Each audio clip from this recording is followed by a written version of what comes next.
Hi ಎಲ್ರಿಗೂ ನಮಸ್ಕಾರ. Share marketing Kannada ಚಾನಲ್ಗೆ ನಿಮಗೆ ಸ್ವಾಗತ. ಆಗಸ್ಟ್ 10 ಮಾರ್ಕೆಟ್ ಅಪ್ಡೇಟ್ನ ನೋಡೋದಾದ್ರೆ ಮಾರ್ಕೆಟಲ್ಲಿ ಇವತ್ತೊಂದು ಫ್ಲಾಟ್ ಕ್ಲೋಸಿಂಗ್ ನಮಗೆ ನೋಡೋದಕ್ಕೆ ಸಿಕ್ಕಿದೆ. ಸೆನ್ಸೆಕ್ಸ್ನಲ್ಲಿ 35 ಪಾಯಿಂಟ್ಗಳ ಡೌನ್ ಸೈಡ್ ಇವತ್ತು ನೋಡೋದಕ್ಕೆ ಸಿಕ್ತು. ಹಾಗೆ ನಿಫ್ಟಿ ಕೇವಲ 9 ಪಾಯಿಂಟ್ ಅಪ್ಸೈಡ್ನೊಂದಿಗೆ ಮಾತ್ರ ಇವತ್ತು ಕ್ಲೋಸಿಂಗನ್ನು ಕೊಟ್ಟಿದೆ. ಬ್ಯಾಂಕ್ ನಿಫ್ಟಿಯಲ್ಲಿ ಇವತ್ತು 50 ಪಾಯಿಂಟ್ಗಳ ಗೇನ್ ನೋಡೋದಕ್ಕೆ ಸಿಕ್ಕಿದೆ. ನಿಫ್ಟಿ ಇವತ್ತು 17,550 ಮೇಲ್ಗಡೆ ಓಪನ್ ಆಯಿತು. ಬಟ್ ಅಲ್ಲಿಂದ 17,450 ಲೋನ ಕೂಡ ಟಚ್ ಮಾಡಿತ್ತು. ಅಲ್ಲಿಂದ ಮತ್ತೆ ನಮಗೆ ಮಾರ್ಕೆಟ್ನಲ್ಲಿ ಒಳ್ಳೆ ಒಂದು ರಿಕವರಿ ಕೂಡ ನೋಡೋದಕ್ಕೆ ಸಿಕ್ಕಿದೆ. ಸೊ ಓವರಾಲ್ ನಿಫ್ಟಿ ಇವತ್ತೊಂದು ಫ್ಲಾಟ್ ಕ್ಲೋಸಿಂಗ್ ಅನ್ನೇ ಕೊಟ್ಟಿದೆ. ನಿಫ್ಟಿಯ ಟಾಪ್ ಗೇನರ್ಸ್ ಮತ್ತು ಲೂಸರ್ಸ್ ಅನ್ನು ಗಮನಿಸಿದಾಗ ಇಂಡಾಲ್ಕೋ ಇವತ್ತು ಟಾಪ್ ಗೇನರ್ ಆಗಿತ್ತು. 4.5% ಅಪ್ಸೈಡಲ್ಲಿ ಇವತ್ತು ಇಂಡಾಲ್ಕೋ ಕ್ಲೋಸಿಂಗ್ ಅನ್ನು ಕೊಟ್ಟಿದೆ. ಇಂಡಾಲ್ಕೋ ತಮ್ಮ ಕ್ವಾರ್ಟರ್ 1 ರಿಸಲ್ಟ್ಸ್ ಅನ್ನು ಇವತ್ತು ಅನೌನ್ಸ್ ಮಾಡಿದ್ದಾರೆ. ಹಾಗೆ UPLಲ್ಲೂ ಕೂಡ 2%ಗೂ ಹೆಚ್ಚಿನ ಒಂದು ಅಪ್ಸೈಡ್ ನೋಡೋದಕ್ಕೆ ಸಿಕ್ಕಿದೆ. ಕೋಲ್ ಇಂಡಿಯಾ, ಅಪೋಲೋ ಹಾಸ್ಪಿಟಲ್ ಹಾಗೆ ಟಾಟಾ ಸ್ಟೀಲಲ್ಲೂ ಕೂಡ 2%ನಷ್ಟು ಅಪ್ಸೈಡ್ ಇವತ್ತು ನೋಡೋದಕ್ಕೆ ಸಿಕ್ಕಿದೆ. ಟಾಪ್ ಲೂಸರ್ ಸೆಗ್ಮೆಂಟಲ್ಲಿ ಬಜಾಜ್ ಫಿನಾನ್ಸ್ ನೋಡೋದಕ್ಕೆ ಸಿಗ್ತದೆ. ಬಜಾಜ್ ಫಿನಾನ್ಸ್ನಲ್ಲಿ ಒಳ್ಳೆ ಒಂದು ರ್ಯಾಲಿ ಇತ್ತು. ಸೊ ಈಗ ಸ್ವಲ್ಪ ಪ್ರಾಫಿಟ್ ಬುಕಿಂಗ್ ನೋಡೋದಕ್ಕೆ ಸಿಗ್ತಾ ಇದೆ. NTPC, ONGCಯಲ್ಲೂ ಕೂಡ 2%ನಷ್ಟು ಕರೆಕ್ಷನ್ ನೋಡೋದಕ್ಕೆ ಸಿಕ್ಕಿದೆ. HCL ಟೆಕ್ ಮತ್ತು ಅದಾನಿ ಪೋರ್ಟಲ್ಲೂ ಕೂಡ 1.5% ಕರೆಕ್ಷನ್ ಇವತ್ತು ನೋಡೋದಕ್ಕೆ ಸಿಕ್ತು. ಅದಾನಿ ಪೋರ್ಟ್ಸ್ನ ರಿಸಲ್ಟ್ ನಮಗೆ ಸೋಮವಾರ ನೋಡೋದಕ್ಕೆ ಸಿಕ್ಕಿತ್ತು. ರಿಸಲ್ಟ್ ಅಷ್ಟು ಚೆನ್ನಾಗಿ ಬಂದಿರಲಿಲ್ಲ. ಆ ಒಂದು ರೀಸನ್ನಿಂದ ಸ್ವಲ್ಪ ಕರೆಕ್ಷನ್ ನೋಡೋದಕ್ಕೆ ಸಿಕ್ಕಿದೆ. ಸೆಕ್ಟರ್ ವೈಸ್ ನಾವು ಗಮನಿಸಿದಾಗ ನಿಫ್ಟಿ IT ಮತ್ತು ನಿಫ್ಟಿ ರಿಯಾಲಿಟಿಯಲ್ಲಿ ಇವತ್ತು ಸ್ವಲ್ಪ ಫಾಲ್ ನೋಡೋದಕ್ಕೆ ಸಿಕ್ಕಿದೆ. ಆಲ್ಮೋಸ್ಟ್ 1% ಡೌನ್ ಸೈಡಲ್ಲಿ 2 ಸೆಕ್ಟರ್ಗಳು ಕ್ಲೋಸ್ ಆಗಿದೆ. ನಿಫ್ಟಿ ಮೆಟಲ್ ಸೆಕ್ಟರ್ ಇವತ್ತು ತುಂಬ ಚೆನ್ನಾಗಿ ಪರ್ಫಾರ್ಮ್ ಮಾಡಿದೆ. ಟಾಟಾ ಸ್ಟೀಲ್, ಇಂಡಾಲ್ಕೋ ಒಳ್ಳೆ ಒಂದು ಪರ್ಫಾರ್ಮೆನ್ಸ್ ಅನ್ನು ಕೊಟ್ಟಿದ್ದರಿಂದ ನಿಫ್ಟಿ ಮೆಟಲಲ್ಲಿ ಒಳ್ಳೆ ಒಂದು ಪಾಸಿಟಿವ್ ಮೊಮೆಂಟಮ್ ಇವತ್ತು ನೋಡೋದಕ್ಕೆ ಸಿಕ್ಕಿದೆ. ಇಂಡಿಯನ್ ಮಾರ್ಕೆಟಲ್ಲಿ FII ಬೈಯಿಂಗ್ ಕಂಟಿನ್ಯೂ ಆಗ್ತಿರೋದು ಕಾಣಿಸ್ತಿದೆ. ಇವತ್ತು ಕೂಡ FII 1061 ಕೋಟಿ ಅಮೌಂಟ್ನಷ್ಟು ಶೇರ್ಗಳನ್ನು ನೆಟ್ ಬೈ ಮಾಡ್ಕೊಂಡಿದ್ದಾರೆ. DII ಸೆಲ್ಲಿಂಗ್ ಅನ್ನು ಕಂಟಿನ್ಯೂ ಮಾಡ್ತಿದ್ದಾರೆ. 768 ಕೋಟಿ ಅಮೌಂಟ್ನಷ್ಟು ಶೇರ್ಗಳನ್ನು DIIs ಇವತ್ತು ನೆಟ್ ಸೆಲ್ ಮಾಡಿದ್ದಾರೆ. ಸೊ ಬೋಫಾ ಸೆಕ್ಯೂರಿಟೀಸ್ ಕಡೆಯಿಂದ ನಿಫ್ಟಿಯಲ್ಲಿ 10%ನಷ್ಟು ಕರೆಕ್ಷನ್ ಬರ್ಬೋದು ಅನ್ನುವಂಥ ಒಂದು ಅನಾಲಿಸಿಸ್ ಬಂದಿದೆ. ನಿಫ್ಟಿ ಈಗ ಒಂದು ಬಿಯರ್ ಮಾರ್ಕೆಟ್ ರ್ಯಾಲಿಯಲ್ಲಿ ಇದೆ. ಸೊ ಮಾರ್ಕೆಟ್ನ ವ್ಯಾಲ್ಯೂಯೇಷನ್ಸ್ ಈಗ ಜಸ್ಟಿಫೈ ಆಗ್ತಿಲ್ಲ. ಏನಕ್ಕೆಂದರೆ ನಿಫ್ಟಿ ಕಂಪನಿಗಳು ಎಕ್ಸ್ಪೆಕ್ಟೇಷನ್ನ ಪ್ರಕಾರದಲ್ಲಿ ರಿಸಲ್ಟ್ಸನ್ನು ಅನೌನ್ಸ್ ಮಾಡಿಲ್ಲ.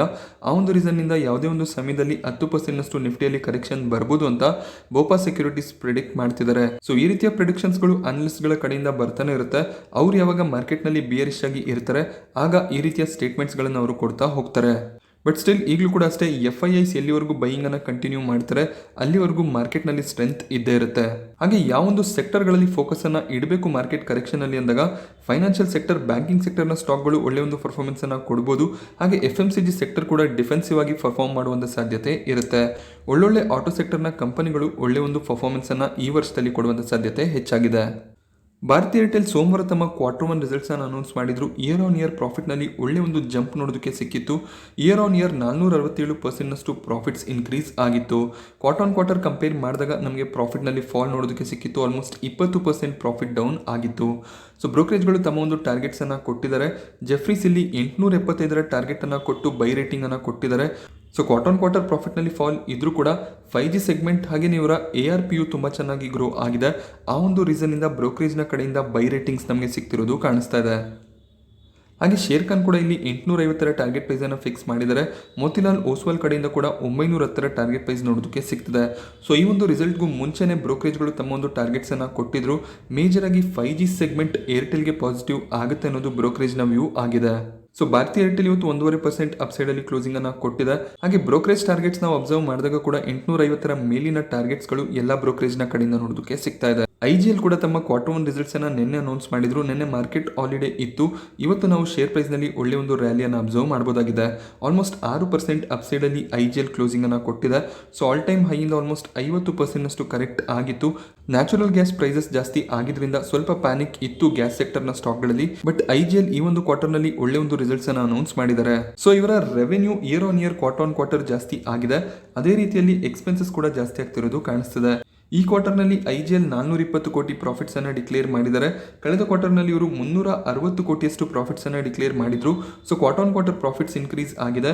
ಇಯರ್ ಆನ್ ಇಯರ್ ಕೂಡ ಒಳ್ಳೆ ಒಂದು ಗ್ರೋತ್ ನಮಗೆ ಪ್ರಾಫಿಟ್ ನಲ್ಲಿ ಕಾಣಿಸ್ತಿದೆ. 244 ಕೋಟಿಯ ಪ್ರಾಫಿಟ್ಸ್ ಅನ್ನು ಜೂನ್ 2021ರಲ್ಲಿ ಇವರು ಡಿಕ್ಲೇರ್ ಮಾಡಿದ್ರು.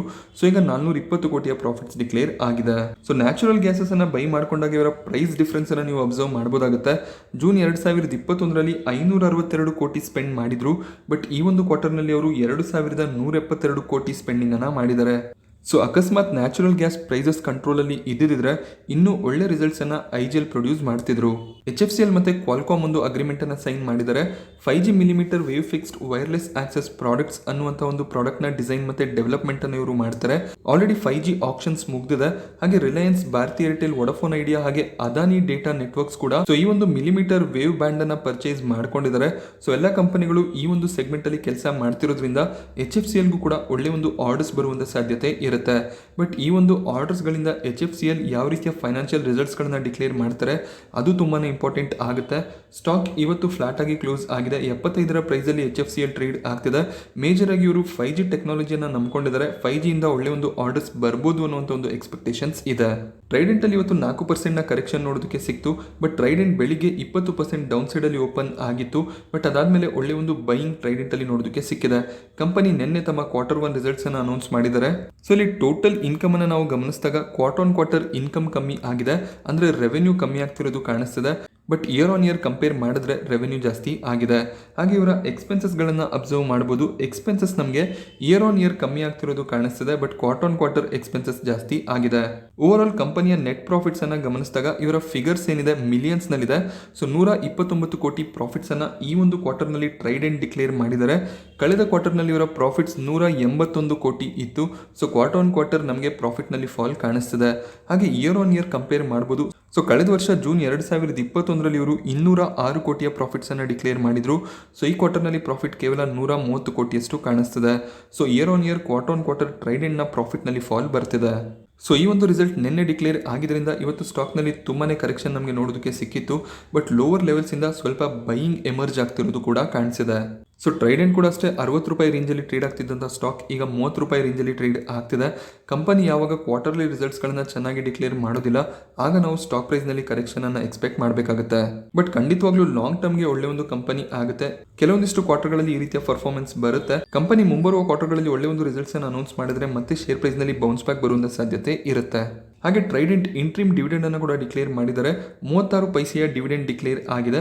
ಸೊ ಶೇರ್ ಪ್ರೈಸ್ ನಮಗೆ 30 ರಿಂದ 35 ರೂಪಾಯಿ ಹತ್ರ ಇರೋದ್ರಿಂದ ಇವರು 36 ಪೈಸೆಯ ಡಿವಿಡೆಂಡ್ ಅನ್ನು ಡಿಕ್ಲೇರ್ ಮಾಡಿದ್ದಾರೆ. ಈ ಡಿವಿಡೆಂಡ್ಗೆ ರೆಕಾರ್ಡ್ ಡೇಟ್ ಅನ್ನು ಕಂಪನಿ ಅನೌನ್ಸ್ ಮಾಡಿಲ್ಲ. ಬಟ್ ಡಿವಿಡೆಂಡ್ ಪೇಮೆಂಟ್ ಡೇಟ್ ಅನ್ನು ನಾವು ಅಬ್ಸರ್ವ್ ಮಾಡಿದಾಗ ಸೆಪ್ಟೆಂಬರ್ 7 ನೋಡೋದಕ್ಕೆ ಸಿಗುತ್ತೆ. ಸೊ ಸೆಪ್ಟೆಂಬರ್ 7ರ ಒಳಗಾಗಿ ನಿಮಗೆ ಡಿವಿಡೆಂಡ್ ಕ್ರೆಡಿಟ್ ಆಗುತ್ತೆ. ಡೆಲಿವರಿ ಶೇರ್ ಪ್ರೈಸಲ್ಲೂ ಕೂಡ ಇವತ್ತು ಆಲ್ಮೋಸ್ಟ್ 7% ಡೌನ್ ಸೈಡ್ ನಮಗೆ ನೋಡೋದಕ್ಕೆ ಸಿಕ್ಕಿತ್ತು. ಅದಾದಮೇಲೆ ಮಧ್ಯಾಹ್ನದ ಸಮಯದಲ್ಲಿ ಸ್ಟಾಕ್ ಸ್ವಲ್ಪ ರಿಕವರ್ ಆಗಿದೆ. ಡೆಲಿವರಿ ಕೂಡ ತಮ್ಮ Q1 ರಿಸಲ್ಟ್ಸ್ ಅನ್ನು ಅನೌನ್ಸ್ ಮಾಡಿದ್ರು. ಸೊ ಇವರ losses year on year quarter ಜಾಸ್ತಿ ಆಗ್ತಿರೋದು ಕಾಣಿಸ್ತಿದೆ. 399 ಕೋಟಿಯ ಲಾಸ್ ಅನ್ನ ಡೆಲಿವರಿ ಈ ಒಂದು ಕ್ವಾರ್ಟರ್ನಲ್ಲಿ ಡಿಕ್ಲೇರ್ ಮಾಡಿದ್ದಾರೆ. 2021ರ ಜೂನ್ ನಲ್ಲಿ ಇವರು 129 ಕೋಟಿ ಲಾಸಸ್ ಅನ್ನ ಡಿಕ್ಲೇರ್ ಮಾಡಿದ್ರು. ಡೆಲಿವರಿ, ಪೇಟಿಎಂ, ಪಾಲಿಸಿ ಬಜಾರ್ ಈ ಎಲ್ಲ ಸ್ಟಾಕ್ಗಳು ಲಾಸಸ್ ಗಳನ್ನ ಡಿಕ್ಲೇರ್ ಮಾಡ್ತಾ ಹೋಗ್ತಾರೆ. ಏನಕ್ಕೆ ಅಂದ್ರೆ ಅವರು ಬಿಸ್ನೆಸ್ ಅನ್ನ ಇಂಪ್ರೂವ್ ಮಾಡ್ತಿದ್ದಾರೆ. ಸೊ ಅವ್ರು ಏನು ರೆವೆನ್ಯೂ ಅನ್ನ ಜನರೇಟ್ ಮಾಡ್ತಾರೆ ಅದನ್ನ ಮತ್ತೆ ಅವರು ಬಿಸ್ನೆಸ್ ನಲ್ಲಿ ಇನ್ವೆಸ್ಟ್ ಮಾಡ್ತಾ ಹೋಗ್ತಾರೆ. ಆ ಒಂದು ರೀಸನ್ ಇಂದ ನಮಗೆ ಲಾಸ್ ಗಳು ಕಾಣಿಸ್ತಾ ಹೋಗುತ್ತೆ. ಬಟ್ ಇಲ್ಲಿ ಎಕ್ಸ್ಪೆಕ್ಟೇಷನ್ ಏನು ಅಂದ್ರೆ ಕ್ವಾರ್ಟರ್ ಲಾಸಸ್ ಕಮ್ಮಿ ಆದ್ರೆ ಅದು ಕಂಪನಿಗೆ ಪಾಸಿಟಿವ್ ಆಗುತ್ತೆ. ಬಟ್ ಲಾಸಸ್ ಗಳು ಕ್ವಾರ್ಟರ್ ಇಯರ್ ಆನ್ ಇಯರ್ ಜಾಸ್ತಿ ಆಗ್ತಾ ಹೋದಾಗ ಸೊ ನಾವು ಶೇರ್ ಪ್ರೈಸ್ ನಲ್ಲಿ ಕರೆಕ್ಷನ್ ಅನ್ನು ಕೂಡ ಎಕ್ಸ್ಪೆಕ್ಟ್ ಮಾಡಬೇಕಾಗುತ್ತೆ. ಡೆಲಿವರಿ ಸ್ಪಾಟ್ ಆನ್ ಅನ್ನುವಂಥ ಒಂದು ಕಂಪನಿಯನ್ನು ಕೂಡ ಅಕ್ವೈರ್ ಮಾಡ್ಕೊಂಡಿದ್ರು. ಸೊ ಈ ಕಂಪನಿಯ ಇಂಟಿಗ್ರೇಷನ್ ಅಲ್ಲೂ ಕೂಡ ಸ್ವಲ್ಪ ಪ್ರಾಬ್ಲಮ್ಸ್ ಆಗಿದ್ರಿಂದ ಈ ಒಂದು ಕ್ವಾರ್ಟರ್ನಲ್ಲಿ ಲಾಸಸ್ ಜಾಸ್ತಿ ಆಗ್ತಿರೋದು ಕಾಣಿಸ್ತಿದೆ. ಟಾಟಾ ಕೆಮಿಕಲ್ ಸ್ಟಾಕ್ ಪ್ರೈಸ್ ನಲ್ಲಿ ಇವತ್ತು 12% ಅಪ್ಸೈಡ್ ನೋಡೋದಕ್ಕೆ ಸಿಕ್ತು. ಟಾಟಾ ಕೆಮಿಕಲ್ ಒಳ್ಳೆ ಒಂದು ಕ್ವಾರ್ಟರ್ಲಿ ರಿಸಲ್ಟ್ಸ್ ಅನ್ನ ಡಿಕ್ಲೇರ್ ಮಾಡಿದರೆ ಇಯರ್ ಆನ್ ಇಯರ್ ಕ್ವಾರ್ಟರ್ ಇವರ ಪ್ರಾಫಿಟ್ಸ್ ಜಾಸ್ತಿ ಆಗ್ತಿರೋದು ಕಾಣಿಸ್ತಿದೆ. ಇಯರ್ ಆನ್ ಇಯರ್ 86% ಪ್ರಾಫಿಟ್ ನಲ್ಲಿ ರೈಸ್ ಕಾಣಿಸ್ತಿದೆ.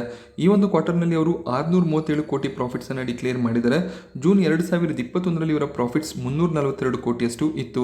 ಹಾಗೆ ಇಲ್ಲಿ FIIs 1% ಸ್ಟೇಕ್ ಅನ್ನ ಜಾಸ್ತಿ ಮಾಡಿದ್ದಾರೆ.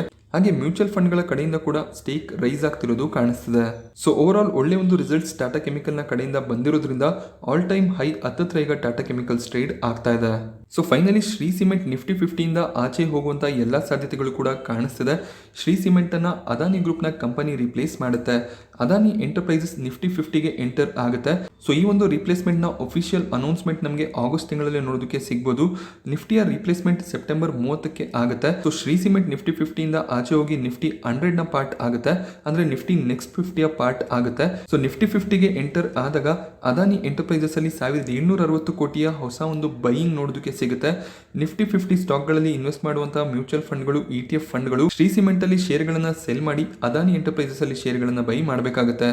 ಅದೇ ರೀತಿಯಲ್ಲಿ ನಿಫ್ಟಿ ನೆಕ್ಸ್ಟ್ 50ಯಲ್ಲಿ ಇನ್ವೆಸ್ಟ್ ಮಾಡುವಂತಹ ಫಂಡ್ಗಳು ಅದಾನಿ ಎಂಟರ್ಪ್ರೈಸಸ್ ಅಲ್ಲಿ ಶೇರ್ ಗಳನ್ನ ಸೆಲ್ ಮಾಡ್ತಾರೆ. ಅದನ್ನ ಅವರು ಶ್ರೀ ಸಿಮೆಂಟ್ ಅಲ್ಲಿ ಇನ್ವೆಸ್ಟ್ ಮಾಡಬೇಕಾಗುತ್ತೆ. ಶ್ರೀ ಸಿಮೆಂಟ್ ಒಂದು ಮಲ್ಟಿ ಬ್ಯಾಗರ್ ಸ್ಟಾಕ್ ಆಗಿರ್ಬೋದು, ಬಟ್ ರೀಸೆಂಟ್ ಟೈಮಲ್ಲಿ ತುಂಬಾ ಕರೆಕ್ಷನ್ ನಮಗೆ ಶ್ರೀ ಸಿಮೆಂಟಲ್ಲಿ ನೋಡೋದಕ್ಕೆ ಸಿಕ್ಕಿದೆ. 30,000 ಹೈಯಿಂದ ಇದು 20,000 ರೇಂಜ್ಗೆ ಹೋಗಿತ್ತು. ಅಲ್ಲಿಂದ ಈಗ ಸ್ವಲ್ಪ ಬೈಯಿಂಗ್ ಎಮರ್ಜ್ ಆಗ್ತಿರೋದು ಕಾಣಿಸ್ತಿದೆ. ಬಟ್ ಶ್ರೀ ಸಿಮೆಂಟ್ನ ಕಡೆಯಿಂದ ಅಷ್ಟು ಒಳ್ಳೆ ಪರ್ಫಾರ್ಮೆನ್ಸ್ ಬರದೇ ಇರೋ ಕಾರಣ ಒಳ್ಳೆ ಒಂದು ಪರ್ಫಾರ್ಮೆನ್ಸ್ ಕೊಡ್ತಿರುವಂತಹ ಅದಾನಿ ಎಂಟರ್ಪ್ರೈಸಸ್ನ ನಿಫ್ಟಿ 50ಗೆ ಆ್ಯಡ್ ಮಾಡ್ತಿದ್ದಾರೆ. ಯೂಶಲಿ ಒಳ್ಳೆ ಒಂದು ಪರ್ಫಾರ್ಮೆನ್ಸ್ ಕೊಡ್ತಿರುವಂತಹ ಲಾರ್ಜ್ ಕ್ಯಾಪ್ನ F&O ಪಾರ್ಟ್ ಆಗಿರುವಂತಹ ಸ್ಟಾಕ್ಗಳು ನಿಫ್ಟಿ 50ಗೆ ಎಂಟರ್ ಆಗ್ತಿರುತ್ತೆ. ಸೊ ಒಂದೊಂದಾಗಿ ಅದಾನಿ ಗ್ರೂಪ್ನ ಕಂಪನಿಗಳು ನಿಫ್ಟಿ 50ಗೆ ಎಂಟರ್ ಆದ್ರೂ ಕೂಡ ಆಶ್ಚರ್ಯ ಪಡಬೇಕಾಗಿಲ್ಲ.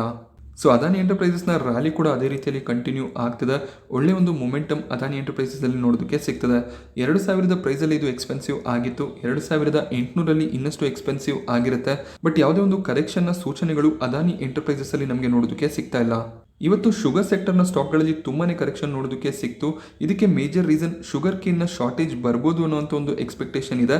ಆ ಒಂದು ರೀಸನ್ ಇಂದ ಶುಗರ್ ಸ್ಟಾಕ್ಗಳಲ್ಲಿ ತುಂಬಾನೇ ಕರೆಕ್ಷನ್ ನೋಡೋದಕ್ಕೆ ಸಿಕ್ತು. ಬಲರಾಂಪುರ್ ಚೀನಿ ಇವತ್ತು ಆಲ್ಮೋಸ್ಟ್ 6.5% ಡೌನ್ ಸೈಡ್ ಅಲ್ಲಿ ಕ್ಲೋಸ್ ಆಗಿದೆ.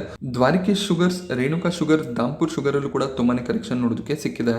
ಬಟ್ ಆನಲಿಸ್ಟ್ಗಳ ಎಕ್ಸ್ಪೆಕ್ಟೇಷನ್ನ ಪ್ರಕಾರ ಅಕ್ಟೋಬರ್ನಿಂದ ಡಿಸೆಂಬರ್ನಲ್ಲಿ ಶುಗರ್ ಸ್ಟಾಕ್ಗಳಲ್ಲಿ ಒಳ್ಳೆ ಒಂದು ರ್ಯಾಲಿ ಬರ್ಬೋದು. ಮಾನ್ಸೂನ್ ಸೀಸನ್ ಕೂಡ ಈಗ ಇರೋದ್ರಿಂದ ಮುಂದಿನ ದಿನಗಳಲ್ಲಿ ಶುಗರ್ ಕೇನ್ ಅವೈಲೇಬಿಲಿಟಿ ಜಾಸ್ತಿ ಆಗುತ್ತೆ ಅಂತ ಬ್ರೋಕರೇಜ್ಗಳು ಪ್ರೆಡಿಕ್ಟ್ ಮಾಡಿದ್ದಾರೆ. ಸೊ ನಾನಿವತ್ತು ನಿಮಗೆ ಮಾರ್ಕೆಟ್ನ ಬಗ್ಗೆ ಕೊಟ್ಟಂತ ಇನ್ಫಾರ್ಮೇಷನ್ ಇಷ್ಟ ಆದರೆ ವಿಡಿಯೋನ ಲೈಕ್ ಮಾಡಿ.